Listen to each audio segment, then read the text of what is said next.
Thank you and welcome to Guilford. We're really glad you're here with us this evening. How many of you are members of your local land trust, whether it's Guilford Land Trust or another land trust? Wonderful. Well, we hope whether it's in Guilford or in your own community, you will work with your land trust to employ and deploy many of the things we're going to learn tonight from Dr. Tallamy, not only in your backyards, but across your community on the lands that you have in Steward and Preserve. The Guilford Land Conservation Trust has been around since 1965 when a group of volunteers first coalesced to protect the community in which they love. And the Land Trust now owns about 3,000 acres within the town, and we have another approximately 200 acres that we work with private landowners through conservation easements. And through these many decades of volunteers and dedicated land stewards, we've been able to amass put together all the pieces of this puzzle that is the patchwork in the town that we live, from the shores of Long Island Sound up through the north end of Guilford and the border of Durham and North Branford and Madison. And we think a lot about connectivity in the land that we steward around here. We think about how it brings all of us together as people, as a community. We think a lot about how the land allows us access through the trail network, through the continuity of the trail system, whether it's within the town, across town boundaries, and all that.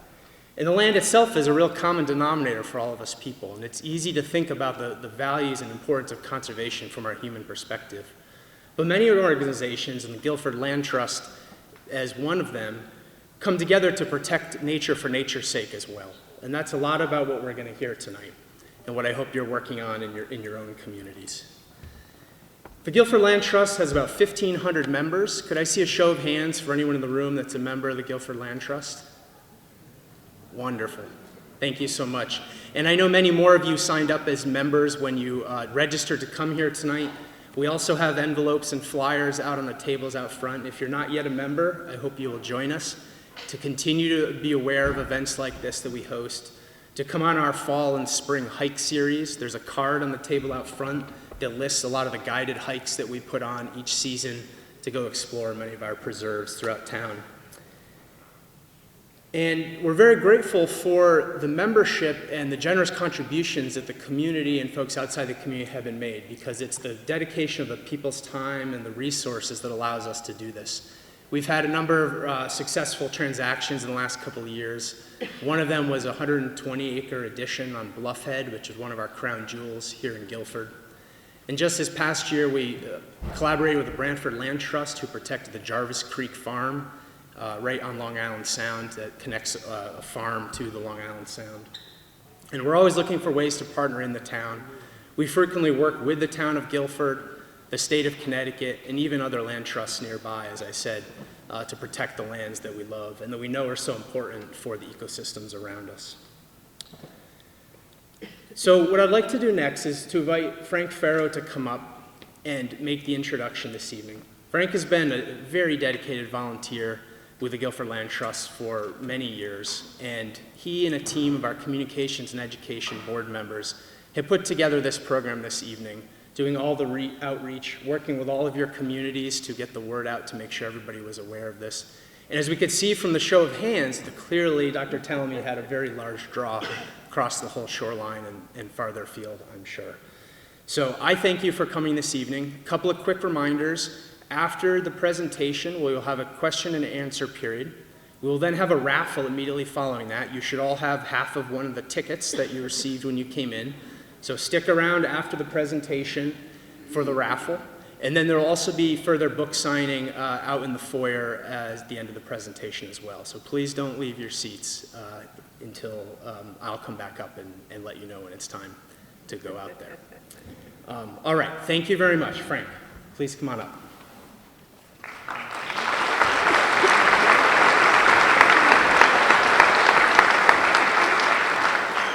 Thank you, Spencer.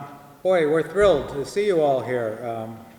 I had an idea when the Land Trust wanted a speaker for its annual meeting, which is in June, that a lot of people might be interested in Doug Tallamy. I had been reading some of his things and reading about him. There have been a lot of articles in the newspaper and various places about Doug Tallamy and his research and his ideas, and all sounded good to me.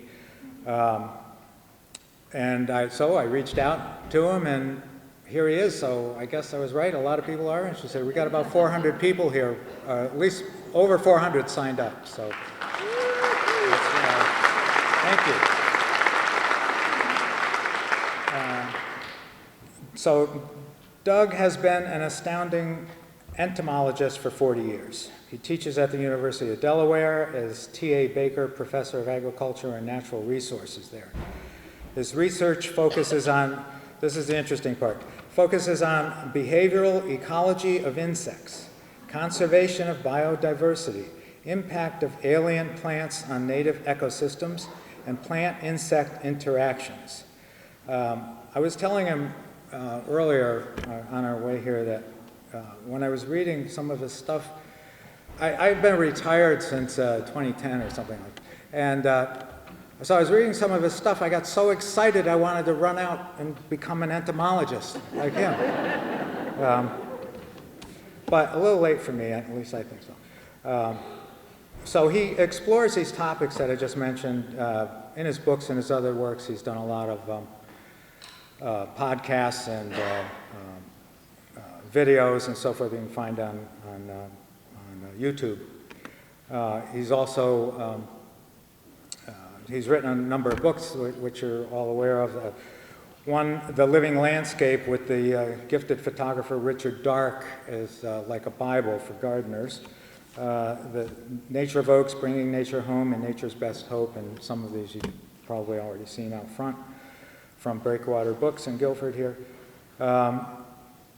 And he also co-founded a website called Homegrown National Park, which you should take a look at. And in my mind, he's truly a national treasure. His writing, I wanted to mention that here, his writing, his expression is so clear and well documented and explained that you know he's got a gift for communicating with everyone. So I was out, many of you may know Foodworks. It's a natural food store up the road here, not far. And I was in there earlier this year picking up an item. And on the way out, I noticed a half a dozen posters on the wall that were of organic farmers. And they were standing there, men and women in their fields with their, their livestock or their produce or their children. And so I stood there looking at these posters of organic farmers in the Connecticut area, and this thought came to me that they're in the same business that we're in. And so, well, what business is that? Well, there's this old business saw that says that buggy whip manufacturers who realized they were in the accelerator business made some changes, adapted, and they became successful. Those buggy whip manufacturers who didn't make those changes or didn't think they were in the accelerator business, they went out of business. So they weren't successful anymore. But we're not in the accelerator business. We're in the save the planet business. All of us, land trusts, whether we're gardeners, land trusts, plant nurseries, farmers, environmental scientists, solar panel and wind turbine makers and installers, we're all in the save the planet business. And like the accelerator, or not the accelerator, but like the buggy whip manufacturers, if we don't make changes and adapt, we're not going to survive. And I think Dr. Tallamy has a few things to say about that. Here he is.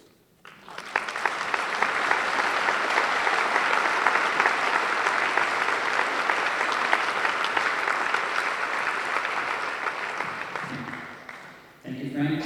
It is never too late to become an entomologist. I'm just curious. Does anybody know what that caterpillar is?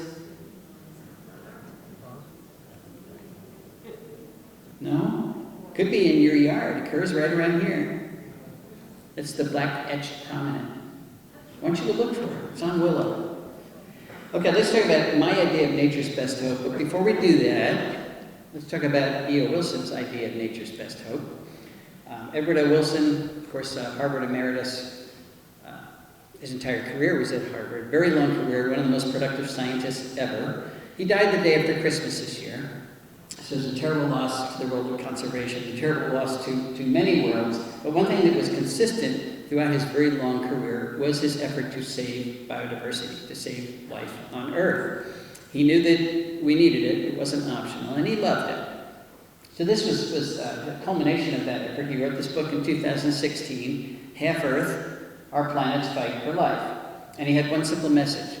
If we don't save life, if we don't save nature, if we don't save functioning ecosystems on half of planet Earth, we're going to lose it everywhere. And he spent most of the book talking about the science that supports that statement.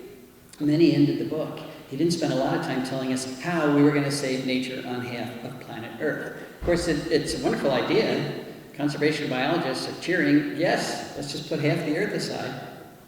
Problem is, half of planet Earth is already in some form of agriculture. And we've got 8 billion people in the other half, with all of our detritus and all of our houses and streets and everything else.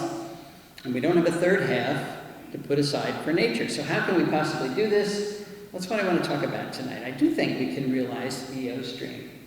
But we're going to need a new approach to conservation in order to do that. Before we do that, let's talk about what happened in 2019. We had a very large oak mast. That was where all the members of the Red Oak group got together and decided to make their acorns at the same time. And that's what it looked like in a lot of places. Well, I'm easily entertained.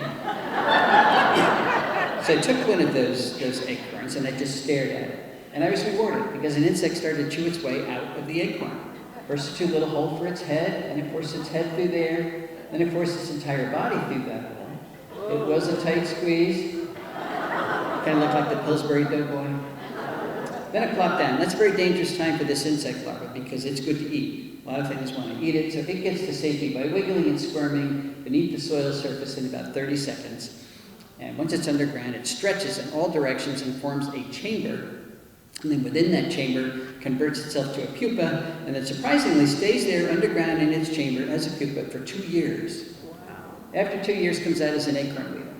That's what an acorn weevil looks like. A lot of people think weevils have big noses, because it looks like they do, but that's actually an extension of the head capsule, and the mouth parts are way down there at the end of that extension. And they take those mouth parts and they chew a hole into the center of the acorn, and turn around and lay an egg in it, and that's how the larva gets into the acorn. Why do they spend 2 years underground? Well, it takes red oak acorns 18 months to complete their development. So if they came out the next year, there wouldn't be enough acorns for them. Of course, after they leave the acorn, that leaves a hole, kind of a true vacuum. You know that nature abhors a vacuum. And in this case, she has filled it with 3 species of temnothorax ants, tiny little ants where the entire colony lives in the holes made by acorn weevils after they've left the acorns. And if scouts find a new hole in a new acorn, they get all excited because their old acorn's falling apart. So they tell everybody it's time to move, time to grab the larvae, grab the eggs, move the entire colony into the new acorn. It takes about 30 minutes. And once they're there, they post a guard, make sure nobody else can come in. And that's where they'll live for the next 2 years, until that acorn falls apart. What's my point with this little story? That is just one of literally millions of very specialized interactions between animals and plants that comprise the bulk of nature. This is another one. A relationship between jays and acorns. Jays are the primary disperser of oak acorns. They'll take an acorn and they'll fly up to a mile from the parent tree. And then they tap it below the soil surface. And then they're going to go back in the wintertime and have something to eat. But for every 4 acorns they bury, they only remember where one is. So for every 4 acorns they bury, they're actually planting 3 oak trees. Specialized interaction between pileated woodpeckers and carpenter ants. That's what they rear their young on, carpenter ants. So you won't have pileated woodpeckers unless you have a lot of carpenter ants, and you won't have a lot of carpenter ants unless you have the big trees that make those carpenter ants. You won't have this bee, Andrena facilii, unless you have Facilia. That is the only pollen, the only plant that it can rear its young on. Now, a lot of bees get nectar from a lot of plants, but many of them, we've got 4,000 species of native bees, and over a third of them are highly specialized. They can only reproduce in the pollen of particular plants. You won't have the Baltimore checker spot unless we have white turtlehead. I could talk all night, all year, all decade about nature's specialized relationships. The point I want to make tonight, though, is that these relationships, nature itself, is on the ropes today. And it's on the ropes because we did not take Teddy Roosevelt's advice. Way back in 1908, Teddy heard that the state of Arizona was going to mine the Grand Canyon. So he went to the canyon, looked out over the edge, and he said, "Leave it as it is."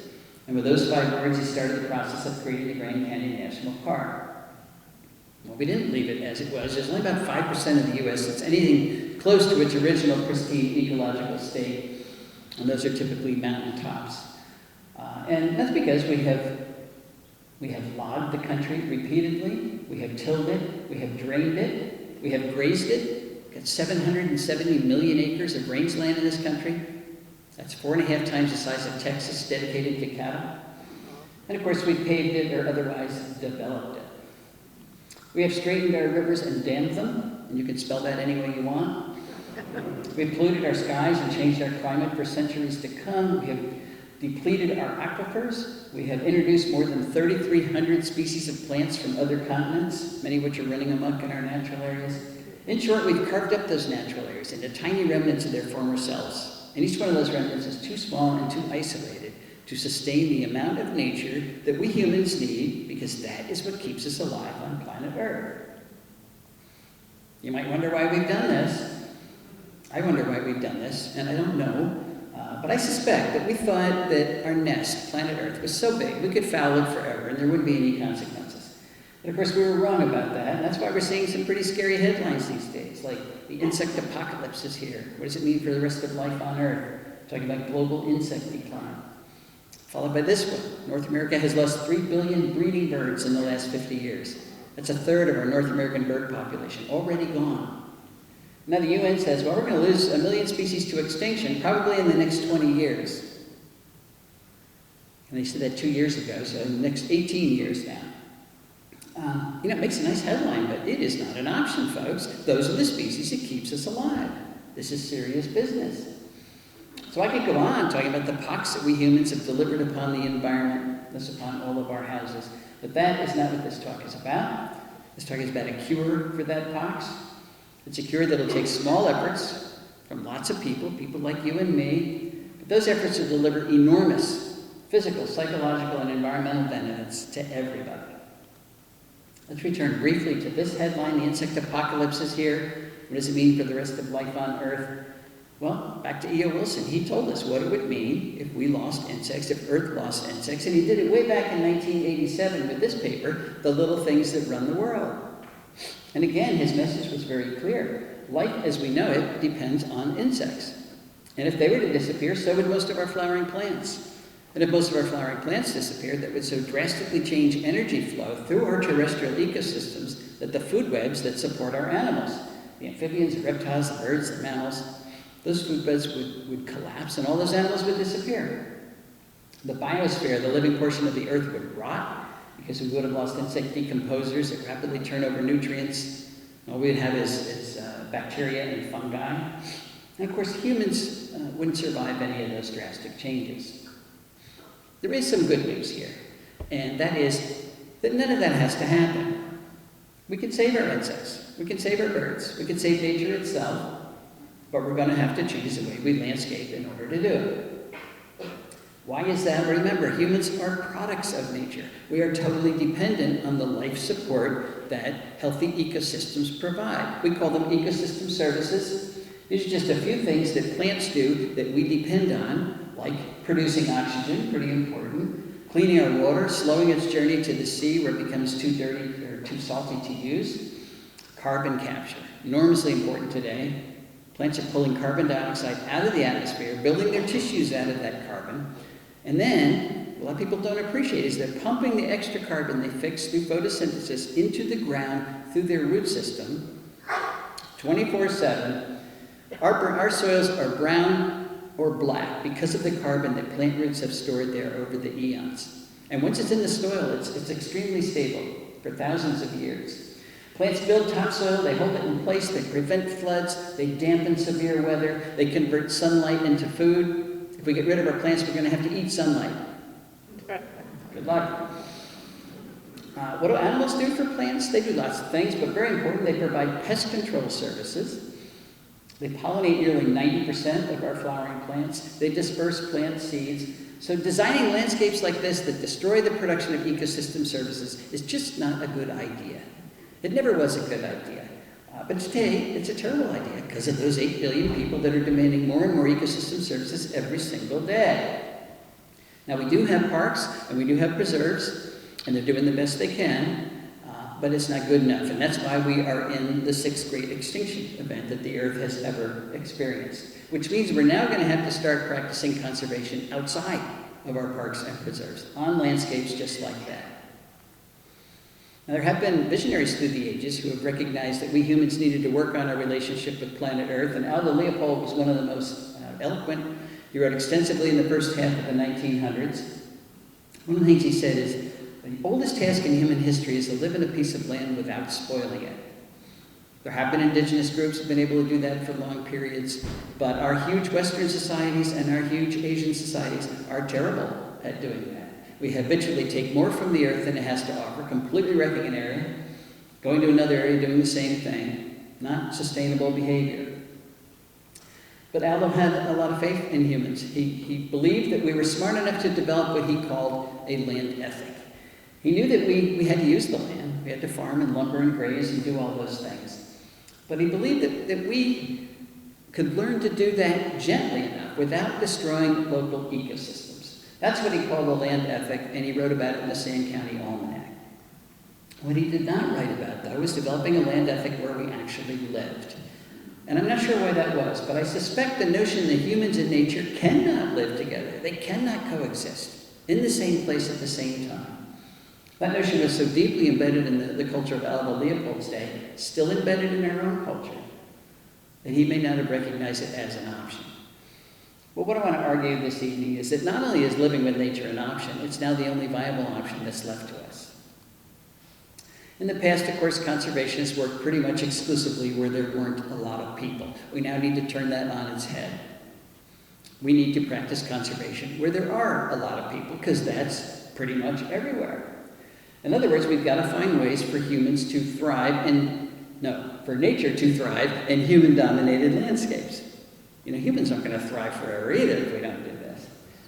For nature to thrive in human-dominated landscapes, not hang on by a thread, but thrive. Where should we start? Well, let's go back to private property. We cannot ignore private property because most of the land is privately owned. 78% of the entire country is privately owned. 85.6% of the U.S. east of the Mississippi is privately owned. If we don't practice conservation on private property, we're going to fail. Now, when I use the word conservation, I'm not really using it correctly. We do want to conserve any bits of nature that are left. But I'm really talking about restoration. We've got to rebuild nature where we've destroyed it. And before you tell me, well, you're never going to put it back exactly the way it was, I know that. But we can reunite enough of the specialized interactions that are out there to create functioning ecosystems once again, even if it's not exactly what was at a particular place at some point in the past. But in order to do that, we have to start with the building blocks. Not all species contribute to ecosystem function equally, so we have to start with there's two groups that we can't do without. Let's start with them. And one is the flowering plants and the pollinators that allow those plants to reproduce. They are capturing energy from the sun and, again, through photosynthesis, converting it into simple sugars and carbohydrates, in other words, food. That is the food that keeps all the animals on the planet alive, with some very minor exceptions. So let's just say plants are making all the food. What do they do with it? They store it in their parts, mostly their leaves. Well, if we don't get that food to animals, we don't have any animals. And most vertebrates do not eat plants directly. Most vertebrates eat invertebrates that ate those plants. Most of those invertebrates are insects, and it turns out not just any insects, it's caterpillars that are transferring more energy from plants to other animals than any other type of plant eater. So if we design landscapes that don't have enough caterpillars in them, we've got a failed food web and eventually a failed ecosystem. Let's use the Carolina chickadee as an example. That's the chickadee that's at our feeder all winter long. All the chickadees are at our feeders. You've got the black-capped chickadee up here, practically the same bird doing the same thing. When they're at our feeders during the wintertime, 50% of their diet is seeds. It's true with titmice and many other birds. But the other 50%, even in the wintertime, is insects and spiders. But when these birds go to reproduce, their babies cannot eat seeds. So no more seeds. They switch entirely to invertebrates, and if they are in a healthy environment, they will feed their young exclusively on caterpillars, and they are not exceptions. 96% of our terrestrial bird species rear their young on insects, and most of those insects are caterpillars. How do I know that? There's a number of lines of evidence that suggest that, but this is a citizen science project that one of my grad students, Ashley Kennedy, did a few years ago. You might have participated in it. She put out a call to bird photographers across the country and said, please take pictures of birds during the breeding season when they're bringing food to the nest. And then send those pictures to me, Ashley. I will identify the prey items that are in the beaks of the birds and reconstruct the nestling diet for as many species of birds in North America as possible. This is a summary of her results for the 20 most common bird families that she got. The green bars are the percentage of the nestling diets in each of those bird families that were caterpillars. And in 16 out of the 20 common bird families, caterpillars dominated the nestling diet. So again, what would happen if we didn't have enough caterpillars in our landscapes? Most of our birds would not be able to reproduce successfully. So, something special about caterpillars, what is it? There's actually several things special about caterpillars, and one of them is that they're soft. Think of this guy as if he's a little sausage with a very thin wrapper. The thin wrapper is exoskeleton. It's made of chitin. It's undigestible, and the birds don't want a lot of that. And because the caterpillars are soft, you can stuff them down the throat of your offspring without fear of injuring them. And if you've ever watched a parent bird rear their young, they're pretty rough. Beaks like a plunger. They just stuff it down. Caterpillars are also relatively large prey items. One medium-sized caterpillar is equal to the biomass of 200 aphids. So some of our smaller birds do chase aphids around, but do you want to chase 200 aphids or get one caterpillar? They are nutritious. They're very high in fat, very high in protein, low percentage of chitin of exoskeleton compared to many other types of insects, particularly beetles. Beetles are not like little sausages. They're like little tanks. So much of a beetle is undigestible. And many beetles have a lot of sharp edges, too.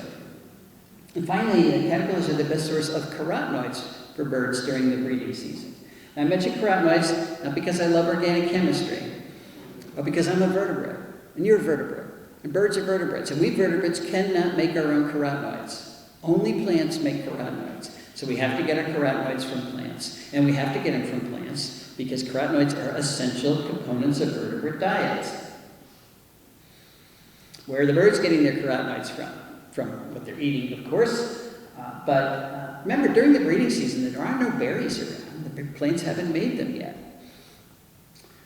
So carotenoid content is not equally distributed among bird prey items. These first two bars over here on the left are types of caterpillars. They have far more carotenoids than other types of bird prey. There's the adult caterpillars right there, the moths and butterflies themselves. They have far fewer carotenoids because they're not eating green leaves. That's where the carotenoids are. And here's the earthworm way over here. So the other bird gets the worm, but he doesn't get any carotenoids when he gets the worm. So that study and several others are showing that caterpillars are really important to birds. They're not optional. They're essential to most of the bird species that are out there. So let's just say most birds need caterpillars. The next question is, how many do they need? Is one or two enough? 1 or 2 a day enough? Well, let's go back to chickadees. There's a lot of data on chickadees. How many caterpillars does it take to make a nest of chickadees? 1 or 2 is not enough. 1 or 2 a day is not enough. 6,000 to 9,000 caterpillars to get one clutch of chickadees to the point where they leave the nest. And after they leave the nest, the parents continue to feed them caterpillars another 21 days. So you are talking about tens of thousands of caterpillars to make one nest of a bird that's 1/3 of an ounce. That's 4 pennies worth of bird. And if you want chickadees to breed in your yard, and I would think you do, because in most places that's all we have, you have to have all those caterpillars in your yard. Because they're not foraging, they're not flying 5 miles down the road to the nearest woodlot for these caterpillars. They're foraging about 50 meters from the nest. And if we landscape in a way that does not create all those caterpillars, that's called insect decline. And it's really looking like insect decline is one of the major causes of the bird declines that people are measuring. We went to the original data set of Rosenberg et al. That's the Smithsonian group that said we've lost 3 billion birds in the last 50 years. And we divided the terrestrial bird species into 2 groups. The birds that require insects, this bar over here on the left, typically when they're breeding, and the birds that do not require insects, over here on the right. So things like doves and finches can actually reproduce on seeds. They make a little milk out of the seeds and feed that to their babies. And look, the birds that do not eat insects didn't lose any numbers at all in the last 50 years. But the birds that require insects lost on average 10 million individuals per species. It doesn't prove cause and effect, but it certainly does suggest that as you take bird food away, you lose the birds. So, we need a new goal in our landscaping. Actually, we need to add to an old goal. Our old goal is make pretty landscapes. We've been doing that for 100 years, and we're not going to give that up. But now we need to make pretty landscapes that are also ecologically functional. Because we have given up ecological functionality, and that's why we're in the 6th grade extinction. So how do we do that? Well, you're not going to do that unless you add caterpillars to those landscapes. And you add caterpillars to these landscapes by adding the plants that support those caterpillars. And that seems pretty straightforward. Well, there is a catch, and that is that most plants do not support a lot of caterpillars. So we have to be fussy about it. We've got to choose the plants that do, and we have to be fussy about it because the caterpillars themselves are fussy about it. And the monarch butterfly illustrates that perfectly. You can have all the calorie pear, and all the crepe myrtle, and all the ginkgos, and all the burning bush, and all the barberry, and all the things we typically landscape with from Asia in our yards, and you won't make a single monarch butterfly. The only thing that's going to make a monarch butterfly, which, by the way, is now listed by the IUCN as an endangered species, the only way you're going to have them is to have milkweeds in your yard. That's called host plant specialization, and it turns out that most of the insects that eat plants are host plant specialists. They can only eat particular plants. Why is that? Well, they're specialists because plants have made them specialized. Plants don't want to be eaten. They want to capture the energy from the sun and use it for their own growth and reproduction. So they blow it at their leaves with nasty-tasting chemicals. Secondary metabolic compounds that make those leaves either bitter or downright toxic. And it's a really effective defense that keeps most of the insects of the world from eating most of the plants of the world. And if you don't believe me, on your way to your car, eat a plant. See if you like it. You're not going to like it. There's a reason it's hard to get our kids to eat their vegetables. They inherently know they're toxic. But insects do eat plants. So how do they do that? How do they get around those chemical defenses? Well, this is where the specialization comes in. 90% of the insects that eat plants are host plant specialists. They can only eat the plant lineages for which they have developed very specialized adaptations that allow them to get around those plant defenses. So they develop specialized enzymes that store and excrete and detoxify those compounds, behavioral adaptations, life history adaptations that minimize the insect's exposure to the compounds. It takes a long period of evolutionary history with those plant lineages for all those adaptations to fall into place. But once they do, the insect is locked into eating that particular plant.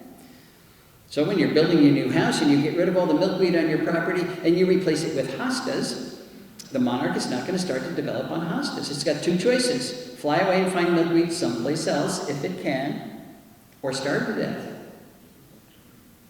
Turns out there's 3 types of plants out there. There are plants that contribute energy to local food webs. There are plants that do not contribute energy to local food webs. And there are plants that actively detract energy from local food webs. A great example of a contributor would be one of the oaks, because they are contributing more energy to food webs than any other type of plant. A good example of a non-contributor would be a ginkgo. Ginkgo biloba from Asia. It's there, but nothing can eat a ginkgo. It's not contributing any energy. And a great example of a detractor would be any one of our invasive plants that don't support insects but do escape our yards and turn into that. You know, I can drive from New York City to Richmond in the spring, and it looks like that all the way down, and nobody planted a single one of them. That's what an invasive species does. So it displaces the productive native plants with plants that don't support the food web. So all I'm trying to say here is that plant choice matters.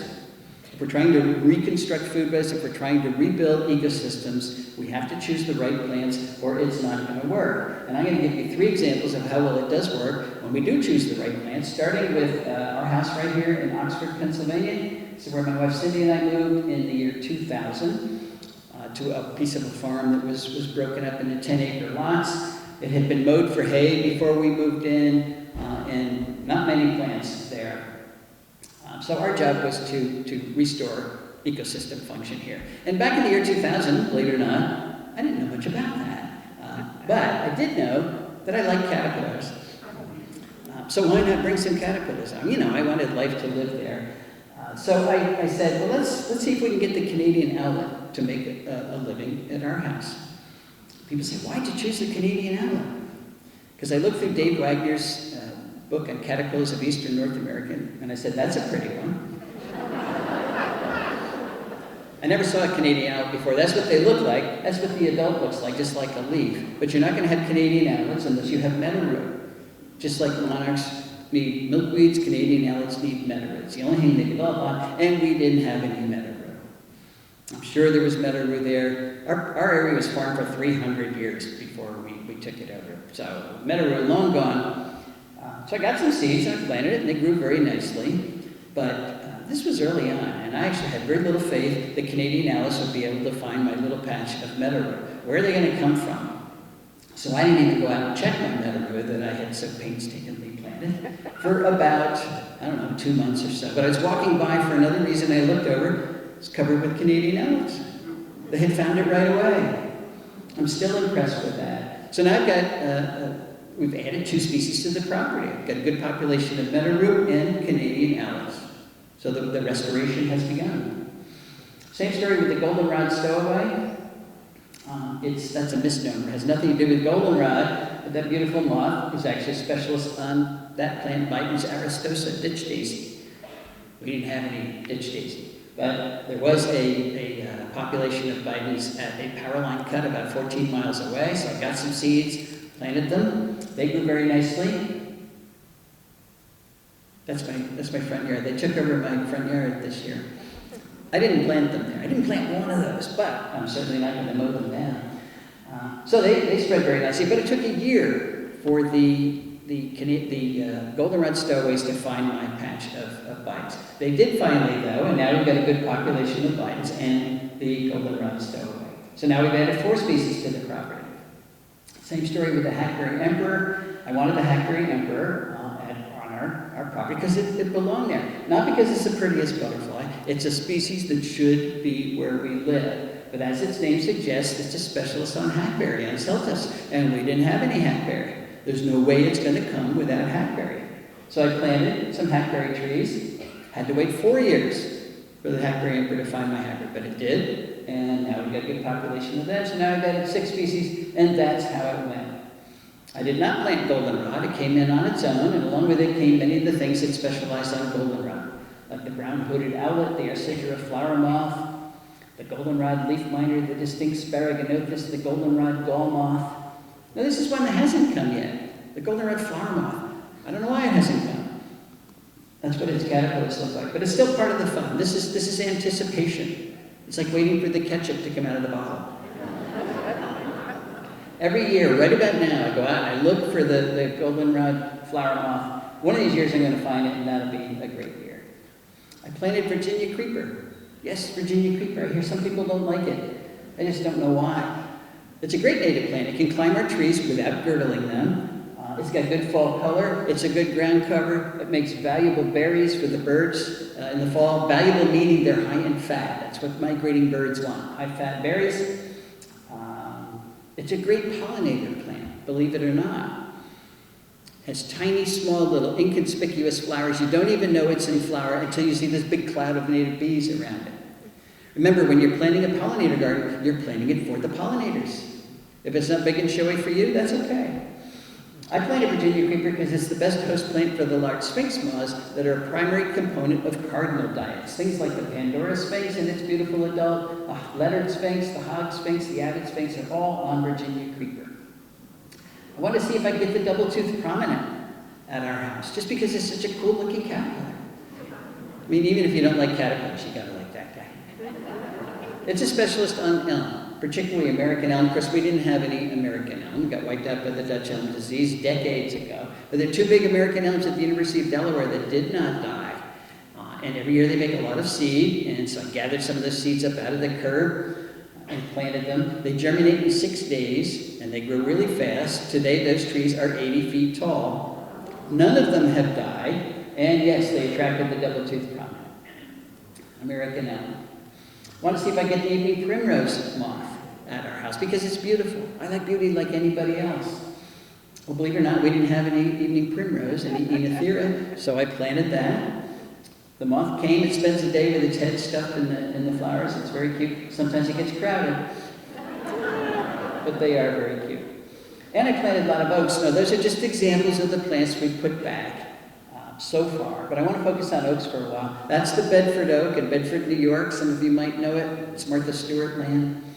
It's a famous oak. People argue about whether it's 400 years old or 500 years old. And I hear people say, I'm not going to plant an oak because I won't live long enough to enjoy it. And if you can only enjoy your oak when it's 400 years old, you're right, you won't. But if you can enjoy what your oak contributes to your local food web, you can enjoy it immediately.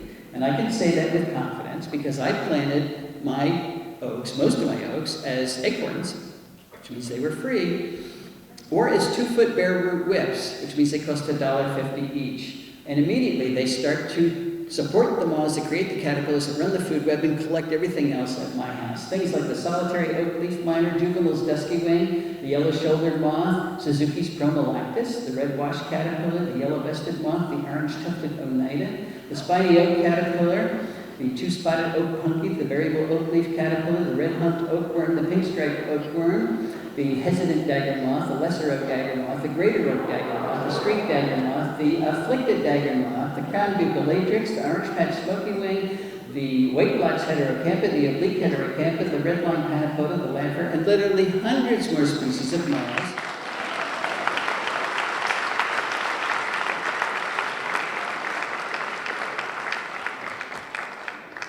I am so glad that everybody claps for oaks because you really should. And you know what? All those species come right away. That's a pin oak that has just popped its head above the leaves, and here's a caterpillar standing on the ground eating the leaves of that tray. You don't have to wait decades or hundreds of years for your oaks to start to support the life at your house. By the way, that's what my house looks like. Actually, not this year. This year there's all those Bidens right there, but we put some plants back. That's all. I want to convince you to put some plants back. Not all of them. We're still adding plants.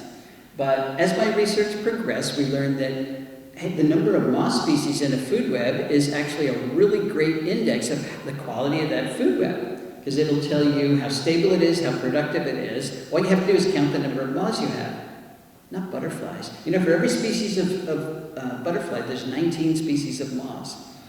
Most butterflies don't taste very good. They are bad-tasting, day-flying moths. So I've just been taking pictures of every species of moth that occurs at my house for the last 5 years. I am up to 1,192 species at our house so far. We're still at it. I added one the other night. So we've got 10 acres. Pennsylvania is 2.4 million acres. So on 1/240,000th of the landmass, we've got 44% of all the moths that occur in the entire state. And because so many of those are types of bird food, we've recorded 60 species of birds that have bred on our 10 acres. Not flew by, but bred. Why am I telling you this? Well, this is another headline we see all the time. World Wildlife Fund says that Earth has lost 2/3 of its wildlife since 1970. Terrible statistic. But I'm thinking, not at our house. I am convinced that we have increased biodiversity by more than 2/3, and it didn't take that long, and it wasn't that hard. We just put the plants back. Imagine what would happen if everybody put the plants back. We could turn this around. We really could. But I know what you're thinking. We've got 10 acres. A lot of people have less land than that. Will it work on smaller properties, particularly in the suburbs? Well, that's a good question. So let's go to Marty and Dan Terpster's house in Kirkwood, Missouri. They are on 0.6 acres, 18 times less land than Cindy and I have. They're in the middle of a development. When they moved into their property, it was loaded with bush honeysuckle, Amur honeysuckle, another big invasive from Asia. So they got rid of that. They planted 70 species of native plants, put in a water feature, and then they sat back and started to record all the birds that are using their yard. They are up to 149 bird species, plus 35 warbler species, which if anybody's a birder here, you know that is a fantastic number. We've only recorded 8 warbler species at our house. So does it happen on smaller properties? Absolutely. How about in urban yards? Let's go to Pam Carlson's house in Chicago. and I mean in Chicago. She is right next to O'Hare Airport. She has 10 acres, 1/10 of an acre. That is 3 times smaller than the average lot size in North America. She's not connected to any natural area at all. Now it's a pretty 1/10 of an acre because she is a native plant landscaper. But she did the same thing. She got rid of her non-native plants, put in 60 species of native plants, a water feature, and then she sat back, as she describes it, with a glass of wine, and counted the birds that were using her yard, and she is up to 124 species of birds that have come to her 1/10 of an acre, including a woodcock. There's Pam's woodcock. So if you haven't seen a woodcock lately, go to Pam's house in Chicago.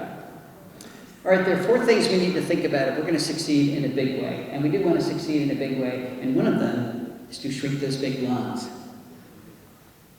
As of 2005, we had 40 million acres of lawn in this country. The latest statistic I heard is 44 million acres, an area bigger than all of New England, dedicated to an ecological deadscape. Why do we do that? Because it's a status symbol, we know that, and because we have to display our Halloween decorations. But what if we cut that area in half? We're not going to get rid of lawn. It's a great cue for care, and we can walk on, and it's great. What if we cut the area in half? What if we took areas like this, and we turned them into this? I got this picture from Dan Getman. I've never met Dan Getman. He lives in Missouri, but he said, look, I'm doing it. I had a big lawn, and I'm putting in native plants. And this is the 2nd year of the planting. Well, that would give us 20 million acres. If we start with the 40 million acre statistic, that we can put towards conservation right where we live. We could create a new national park that I'm calling Homegrown National Park, and it'll be big. It'll be bigger than the Adirondacks, plus Yellowstone, plus Yosemite, plus Grand Tetons, Canyonlands, Mount Rainier, North Cascades, Badland National Park, Olympic National Park, Sequoia National Park, plus the Grand Canyon, plus Denali, which is huge, plus the Great Smoky Mountains. Add up all those parks, still less than 20 million acres. So Homegrown National Park will be the biggest park in the country.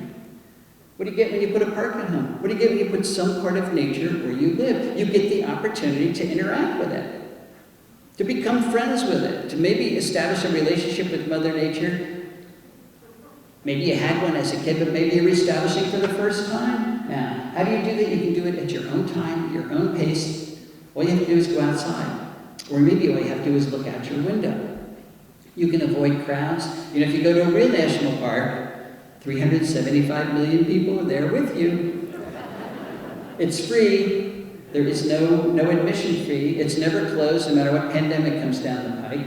No travel hassles. You get to experience the natural world alone, which I think is essential to developing that personal relationship, not mediated by somebody else. And it's particularly important for our poor kids who are suffering from nature deficit disorder, according to Richard Louv. So we're trying. We get 30 kids, we put them on a bus with a teacher, and they drive for an hour, and they walk around, and the teacher tells them not to touch anything. And they get back in the bus, and they go home. And that's their exposure to the natural world. And I'm sure it's better than nothing, but it's really been an exposure with 30 other kids and a teacher telling them not to touch anything. If they have some part of nature at home that they can go out and interact with, become friends with, learn to love, all they have to do is go outside. Alone. No parental supervision. They will come home again. They're going to work out this personal relationship. You know, when we hover over our kids, we're sending a subliminal message that this is really dangerous and you need my protection. Nature's not really dangerous. Not the nature we're talking about. And this is so important because our kids are the future stewards of the planet. If they're afraid of nature, if they don't know they're stewards, if they don't know how to steward, if they don't love stewarding, they're going to be lousy stewards, and we can't afford any more lousy stewardship. And maybe they will learn how to hunt lizards. I'm learning this from my own granddaughter, Zoe, who lives in Hawaii, in a very modest patch of nature, a little piece of lawn with a hedge. But there are no lizards there. And when she discovered that, she sent me this picture to explain very carefully how you hunt lizards. You get on the ground, and you cover yourself with leaves and sticks so the lizards can't see you coming. Then you crawl very slowly towards the lizard. No smiling, this is serious business here. You can wear your best dress, that's okay. But you sneak up on the lizard, you catch the lizard, you put it in an aquarium, you learn how to take care of that lizard. You become friends with that part of Mother Nature, and you fall in love with that. You learn to respect it. You learn to protect it. I don't think Zoe's going to be crawling on the ground the rest of her life in her best dress catching lizards. I don't think. She sent me this picture, so who knows. But I guarantee she's going to remember catching lizards in Hawaii the rest of her life, and I guarantee it's going to help her be a good steward of the planet. If you want your kids to do more than catch lizards, get Nancy Strinisty's Nature Play at Home. Dozens of examples of how to expose kids to the natural world right where they live. And if you want to join Homegrown National Park, you can do it. You go to our website, homegrownnationalpark.org, and register your property. It's free. What you're doing is you're putting where you live on the map, and the amount of area that you are now going to be a good steward of. Or you're pledging, I'm going to pledge to be a good steward. Maybe you're going to cut the area of lawn down. Maybe you're going to protect a woodlot in your back. Maybe you're going to plant a tree. Maybe you're going to put an aster in a flower pot and put it on your balcony. Whatever you do, you put that area on the map, and your little piece of your county is going to light up. And you get to see everybody else who's doing it around you. And the object is, if we ever get our tech guys to do it, the entire country will light up, not just your county, so that we can see connectivity possibilities. What we're really trying to do here is get the message that everybody, not just us tree huggers, everybody is responsible for conservation. We want that message to go viral. We want people to join Homegrown National Park just so they can light up with everybody else. So, please get yourself on the map. And that goes for all land conservancy territories, too. Get that on the map. All right, we're going to cut the area of lawn in half. What plants should we put in the area that was once lawn? I'm going to argue that at least some of them have to be what I'm calling keystone plants. What's a keystone plant? Remember what a keystone is. The stone in the middle of the arch. There's the Roman arch, the stone in the middle is the keystone plant, and if you take that stone out of the arch collapses. Well, if you take keystone plants out of your local food web, the food web collapses because those plants are making most of the food. Just 14% of our native plants are making 90% of the caterpillar food that drives those food webs. So think of the keystone plants in the ecological house that you're building as the 2x4s that are holding that house up. They're essential. They're the support system. You cannot build an ecological house out of wallpaper, and that's what we've been trying to do for the last century. You're not finished building your house when you have your keystone plants, but they're an essential part of it. So the question is no longer simply, are natives better than non-natives ecologically? On average, they certainly are, but there's a number of native species that don't do all that much either. So the question really is, do we want to favor those species that do support the ecosystem, the big contributors, the ones that are supporting the most pollinators and the most caterpillars, or not? What is supporting the most caterpillars? It's one of the oak species. 557 species of oaks in the mid-Atlantic states, and yes, that includes Connecticut. Over 950 species of caterpillars supported by oaks nationwide. There's no other plant genus that comes close to that. If you want to know exactly which plant genera are supporting the most life where you live, go to Native Plant Finder, the National Wildlife Federation website, and put in your zip code, and the ranked list of both the woody plants and the herbaceous plants will pop up for your county. Now, those are just partial lists. I stopped because I ran out of room. So the woody plant, that list is pretty consistent as we move around the country. Focus on goldenrod asters and helianthus sunflowers, particularly perennial sunflowers. Those are the top-ranking perennial plants in good parts of the country. And they're top-ranking not just in the caterpillars they produce, but also in the specialist pollinators that they support. If you have those three genera in your yard, you can have up to 44 species of pollinators that will not be in your yard if you don't have those. So we're going to shrink the lawn, we're going to put in keystone plants, we're going to invite a lot of insects to our yard, and then we're going to kill them with our security light. It's not funny. There's a lot of research coming out in the last couple of years that is very convincingly telling us that light pollution at night is one of the major causes of insect decline. Not just in this country, but in Europe, probably around the world. Those are all the ways that lights are killing insects at night, particularly the nocturnal moths that are making the caterpillars that drive our food webs. But this is good news to me. It's good news because we've got to turn around insect declines. We can't tolerate it. We can't just stop it. We've got to increase, have insect increases. That should be a headline soon. And if we can do that by flicking a switch, we're getting off easy. Now, there's a lot of switches that we have to flick, but we can become good switch flickers. But I know what you're going to say. I cannot turn out the light over my barn or over my front porch or over my garage because the bad man will come. All right, put a motion sensor on so it only turns on when the bad man does come. And the first thing you're going to realize is the bad man doesn't come very often. And if you don't want to do that, take the white bulb out of your security bulb, your security light, and put in a yellow bulb. A yellow LED is the best because it's the most energy efficient. Nocturnal insects do not like yellow wavelengths. They're not attracted to yellow wavelengths. So if we switch down our white bulbs for yellow bulbs overnight, we would save millions of insects, and if you use LEDs, millions of dollars as well.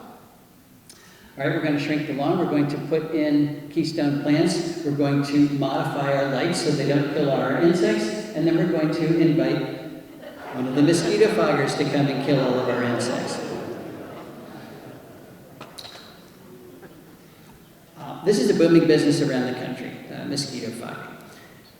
But they say it's okay. It's okay because what they're fogging is a natural product. We hear that all the time. And it is a natural product. It's pyrethroids. That's the compound found in chrysanthemums. It is there to kill the insects that eat chrysanthemums. And this is industrial strength pyrethroids.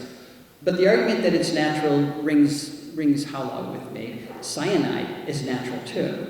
So that doesn't mean it's safe. They also say it's only going to kill mosquitoes, and I wish they were right. I really do. But in fact, it kills all the insects it comes in contact with, including monarchs. A couple of years ago, the huge monarch kills hundreds of dead monarchs on the ground when they flew through mosquito joe. The interesting thing is, the ironic thing is, it does not control mosquitoes. You don't control mosquitoes in the adult stage. It's too hard. You have to kill 90% of the adults to control the population. This fogging kills between 10 and 50% of the adults. So you're not even close to actually controlling the mosquito population, so they keep coming back and back and back, charging you a lot of money. If you really want to control mosquitoes, you do it in the larval stage. Try biological control. Get a bucket, fill it full of water. People say, how big a bucket? I don't care.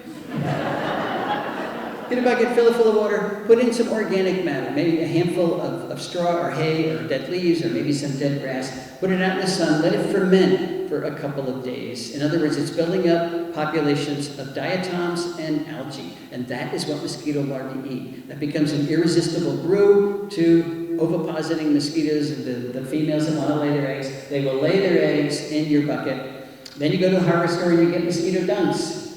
That's Bacillus thuringiensis. It's a bacterium that only kills aquatic diptera.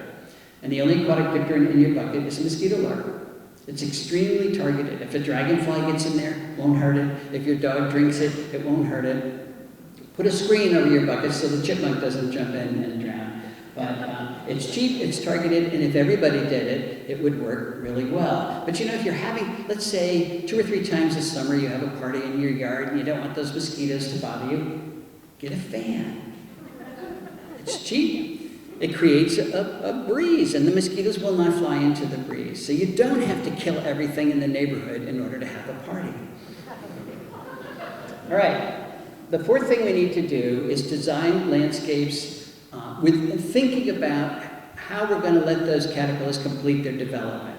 We're just starting to think about this now, but this is an example. I live in Chester County, Pennsylvania, where oaks support 511 species of caterpillars. A few of them, like the polyphemus moth, complete their development on the tree. The caterpillar eats the leaves, then it spins a cocoon and hangs from one of the branches, then it emerges as an adult, and then it does it all over again. Everything happens on the tree, but that is the exception. Most of the species finish growing as caterpillars on the tree, and then they drop from the tree, and they wiggle their way beneath the soil to pupate underground, or they spin a cocoon in the leaf litter that's under the tree. And that's the problem. There is no leaf litter under the tree. We don't tolerate it. And we mow and compact our soils so that they are rock hard, and the caterpillars cannot get underground. So this becomes an ecological trap. The way we landscape all over the country becomes an ecological trap. The moths come in, lay their eggs, caterpillars grow, they drop down and die. And I'm convinced this is another major cause of insect declines around the country. And of course, the cement landscape isn't going to do it either. This is what most people do: get a tree and have a yard. And I've got a new grad student who's starting to measure how well caterpillars do in a situation like this. But I guarantee they're going to do better in a situation like this, where you have a tree and then a layered landscape. Maybe a native dogwood here and then a native azalea, ferns and ground cover. It's soft landing. The caterpillar drops down. The soil is not compacted. Nobody's going to mow it. Nobody's going to step on it. It can easily get below ground and pupate or spin a cocoon and all of those leaves. This is a great place to do your spring ephemeral gardening. This is how you shrink the lawn, folks. Put beds around all of your trees. The bigger the better. They're all safe sites. Use the native ground covers liberally, things like wild ginger. That's native Pachysandra. There's our Virginia creeper being a good ground cover.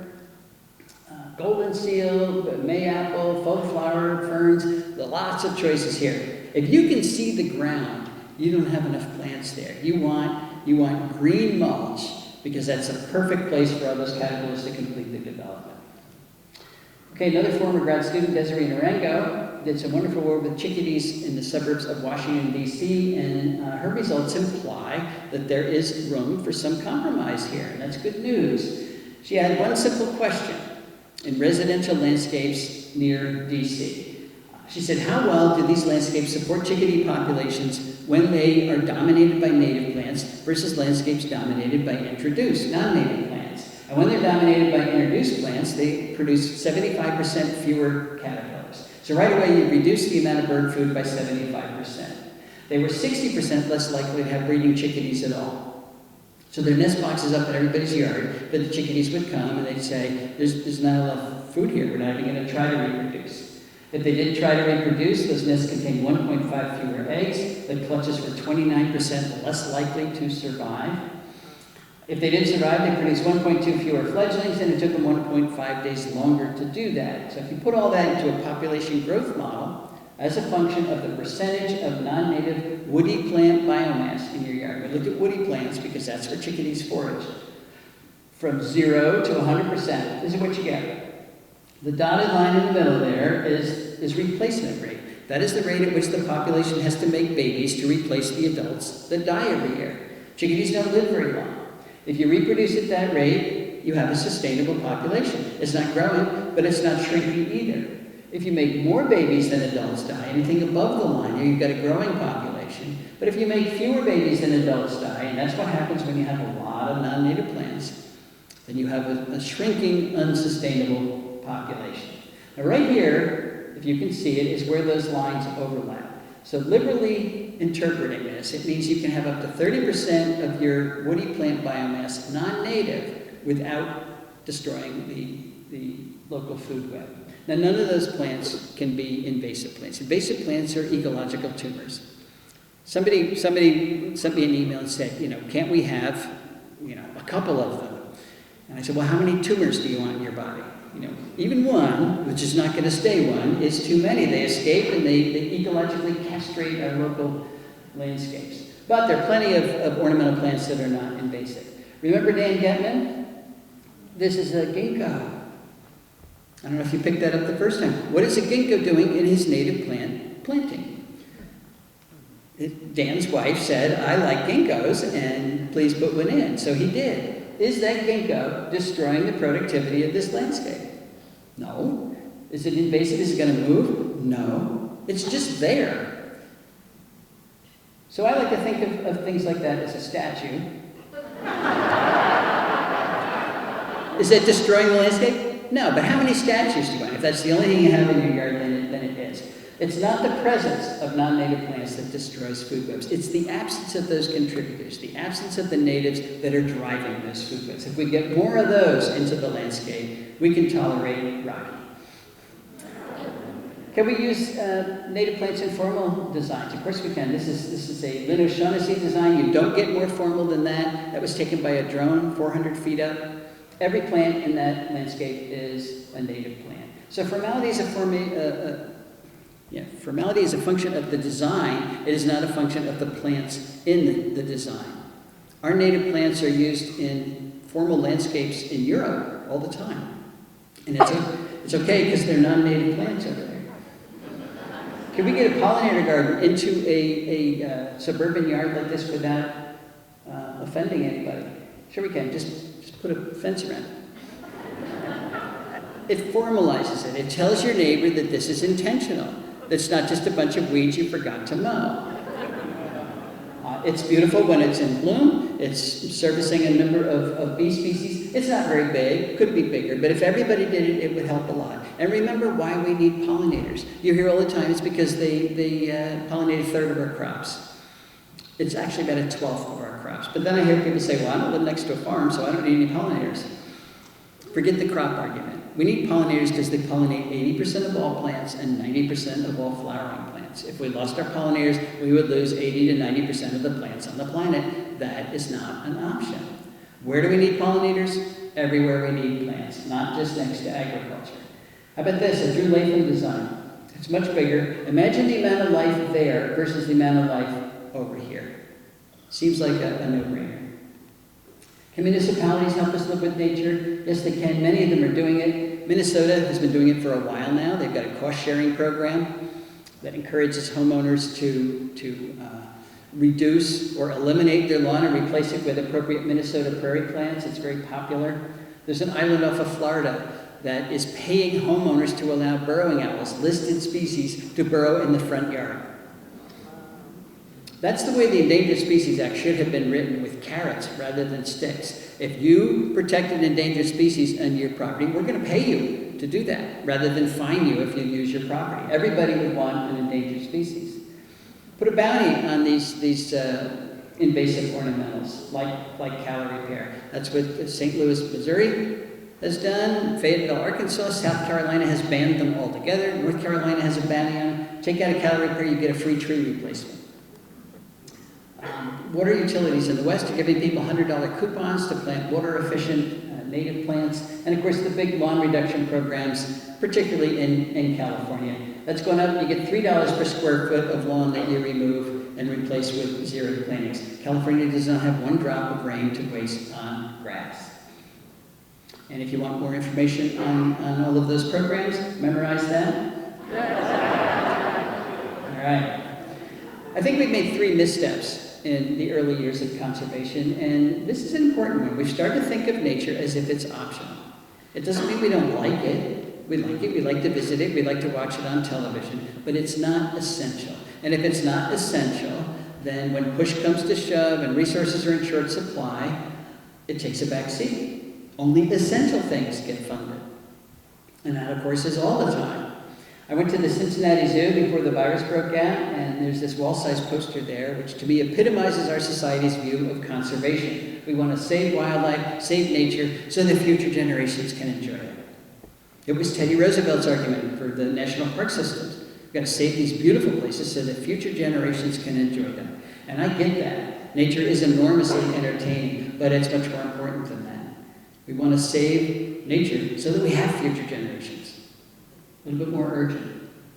We've also assumed that humans and nature cannot coexist, but if we talked about this, if we restrict conservation to just the areas where there's not a lot of humans, we're going to fail, because those areas are too small and too few. David Quammen has a wonderful analogy between a Persian rug and an ecosystem. That's a functional Persian rug. That's not 71 Persian rugs. That's 71 rug fragments, none of which are acting like a Persian rug, and that's what we've done to our ecosystems. The UN designates biosphere reserves as places of ecological significance. And I don't like that language because it suggests there are places on planet Earth with no ecological significance.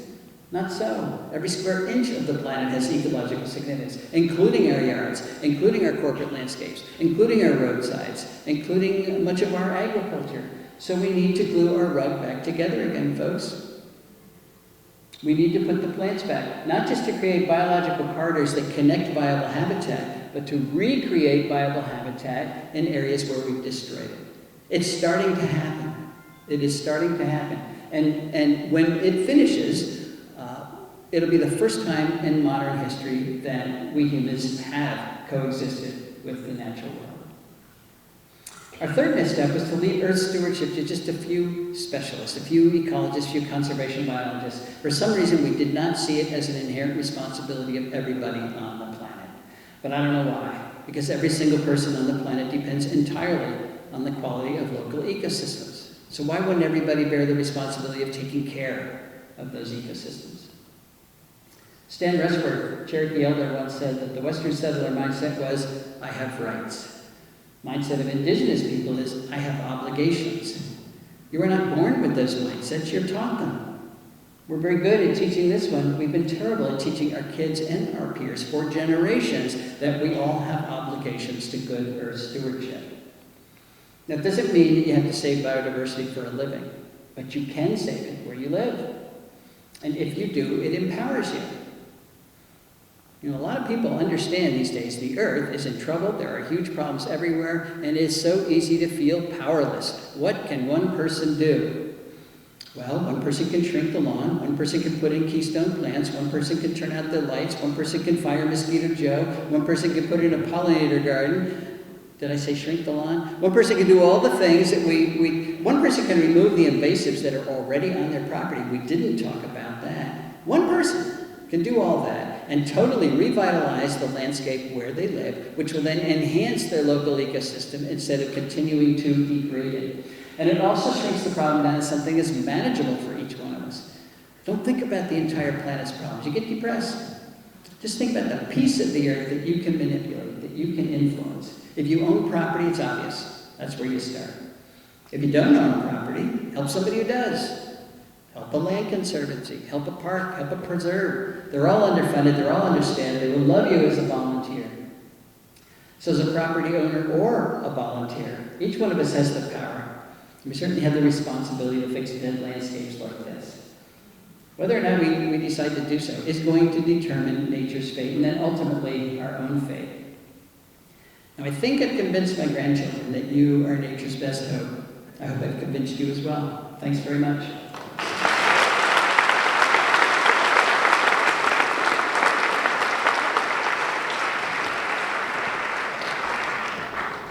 Wow, thank you so much. That was really incredible. I've gone to a number of ecology talks over the years and never heard quite so many laughs from the audience in the ecology talk. That's when you know you really captured the audience's attention. So really thank you for that wonderful, inspiring talk. You're welcome. Doug. We are running a little short on time, but I still want to have a couple of questions, so you better make them good. I'm going to take two. I'm personally going to bring you a microphone. We had a handbook very quickly here. You have a good one? We only have time for a really good one. Okay, sounds good. All right. All right. Thank you. Thanks so much for the fabulous talk. So just want to ask you a quick question. There are all these programs on now to genetically modify mosquitoes around the world to cut down malaria and other dangerous diseases. My concern is what that will do to all the animals that rely on mosquitoes as a food source. So I want to get any information. Okay, that's a good question. Everybody's trying to kill mosquitoes, but you know the big troublemakers, particularly in this country, are non-native mosquitoes. They're invasive species. Aedes aegypti, you know where that's from. Asian tiger mosquito. These are the ones causing a lot of trouble. So most of the species of native mosquitoes are not the big troublemakers. Not all of them. Some of them bite us, but it's a good point. Aquatic mosquito larvae are aquatic, and they are a central point of aquatic ecosystems in terms of the food web. So, trade-off. Life is a trade-off, but mosquito diseases are a huge problem too. Mosquito diseases up here are not a justification for fogging the world. There is no Zika virus up here. There's no malaria up here. Even though Camden, New Jersey, they made mosquito fogging mandatory. You cannot opt out of it so that they don't have malaria.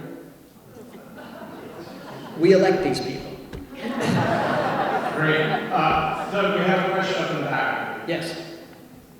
This is on. Thank you so much. It was a wonderful talk. I really appreciate it. I want to ask a question about converting lawns to meadows. I had a brilliant suggestion of letting my wife cut the grass, and she decided to convert half of our lawn to meadow.